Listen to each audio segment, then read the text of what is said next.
Now, I'm going to be honest with you, I have yet to really see a good Jujutsu Kaisen game besides Jujutsu Infinite and the game that I'm talking about today. And the game that I'm talking about today is going to be called Jujutsu Breakthrough. So if I'm being honest with you, the things that I've seen for this game so far, or just read, honestly look really great. Now, it's better to just wait and actually see the progression and see stuff that's coming out before you just read something that a developer says and go off that. But honestly, it sounds like there actually is a core plan for this game, and the fact that it's Jujutsu Kaisen is just like crazy. I'm not going to spoil anything in this video, but if you've been reading the JJK manga like constantly weekly, even when spoilers release, you would understand the kind of hype and expectation that I have for this game. Jujutsu Kaisen right now is like absolutely fire, and it's actually great to start seeing Jujutsu Kaisen games. I also want to say this at the start of the videos that this game is actually going to be hosting people the opportunity to get tester for it. Starting Wednesday, 4 p.m. Eastern, which is probably the day that I'm dropping this video, they're going to start doing events so that people can get tester for the game so they can actually play it when the alpha test starts. And the events will start within 2 days, or at the time of me recording this video, but Wednesday, August 16th at 4 p.m. So if you want to get in on that, then feel free to do that. But if you also want to know stuff on the game beforehand, this is what this video is for. So some of the stuff that I actually really do want to show for this game is mainly just going to be the sneaks, but more so the stuff that the developer said related towards the progression and the content inside the game. So the sneaks right here, I'm going to be completely honest with you, it doesn't look like the best, but I feel like it's going to fit this game because it's not really catering to like 50,000 players and stuff like that, because there is going to quote unquote be like a permadeath feature inside this game. So essentially, if you lose a certain amount of your lives, you're going to wipe. But honestly, let me show you some of the sneaks first, and then I'll start talking about the progression.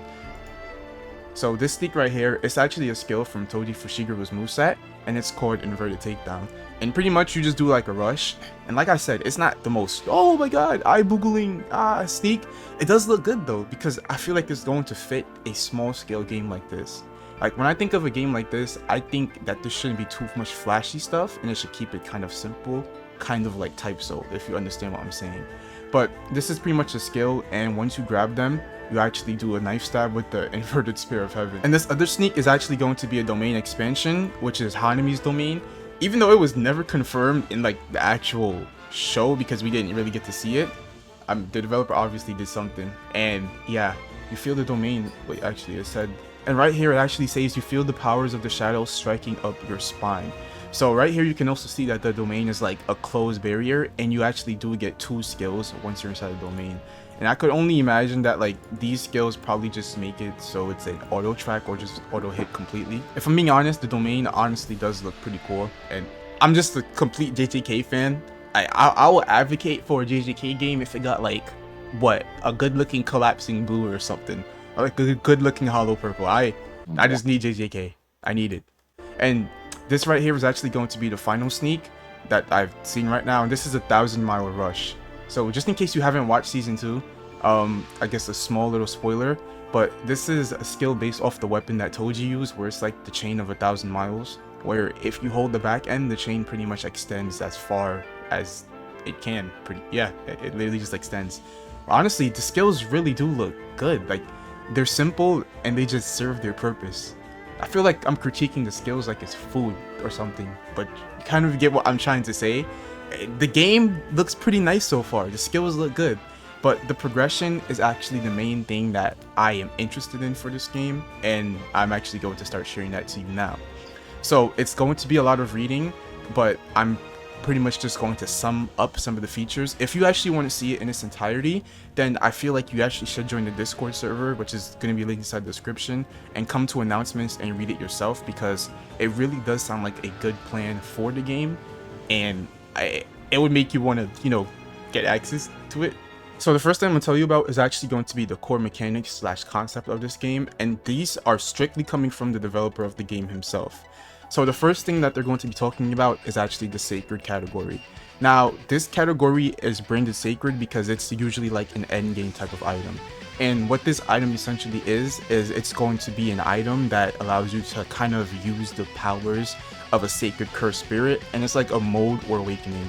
So the best way to think of this is to think of something like Sukuna, Rika, or Toji's worm, and there's actually a manga spoiler at the end, so I'm not going to say it, but if you know and you read it on the screen, then you know what it is.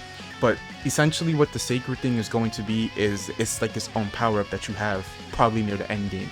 And the developer also said that it's going to be extremely rare, which makes sense because you wouldn't want everybody running around like Sukuna. And he also stated that each sacred is going to have its own steps, but the first step is nearly the same for all of them, which is going to be collecting their cursed object. And he said an example which is going to be Sukuna's finger or Rika's rings. And the last thing that he also said about this topic is that after you get the 4th of a single sacred item, so let's say that you get 4 of Sukuna fingers, you will actually be at risk of wiping your build. Which honestly does make sense because inside the show, only reason Yuji is able to ingest so much of Sukuna's fingers is because his body's just like that.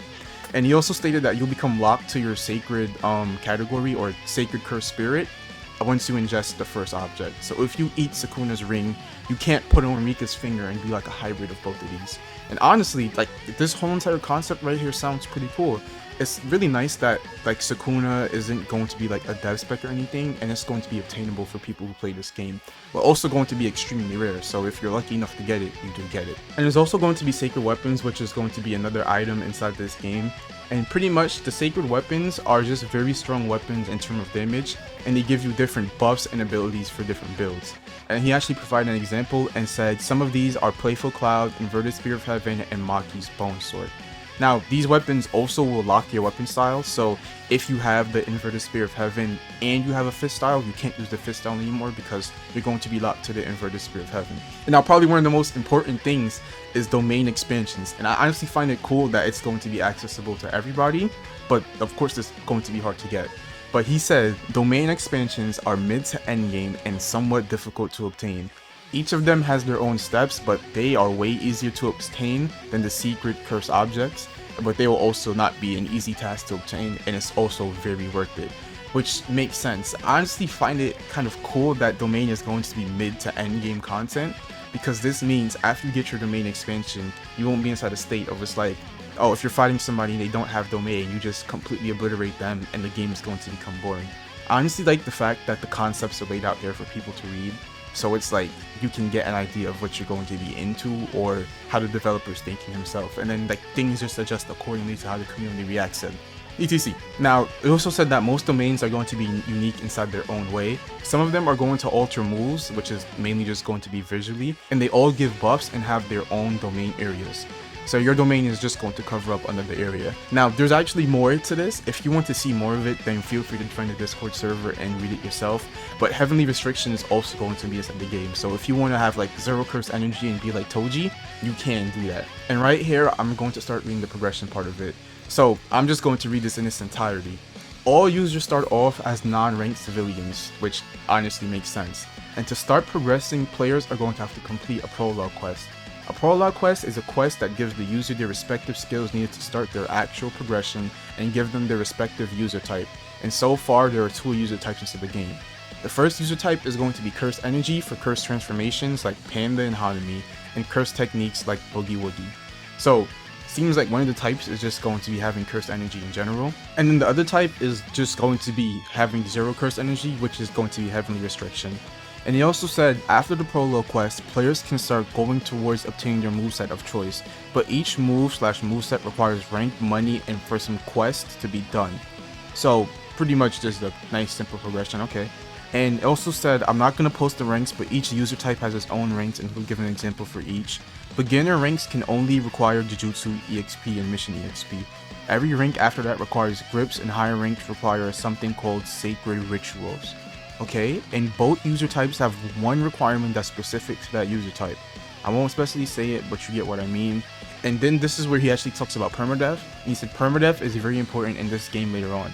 You have 3 lives, and earning lives back isn't so difficult, but it gets easier to lose lives as progress. The more progress you get into the game, the more power you try to obtain. You only lose lives in cursed grounds, and there are parts of the map that have higher rewards and stronger enemies.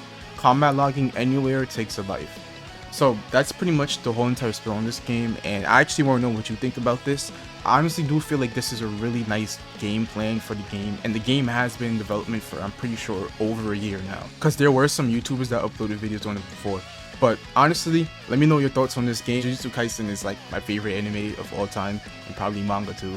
So I'm excited for this game, obviously, and outside of that, good luck on the tester events for the people who are participating in it, and hopefully you get in. Thanks for watching though. I appreciate it.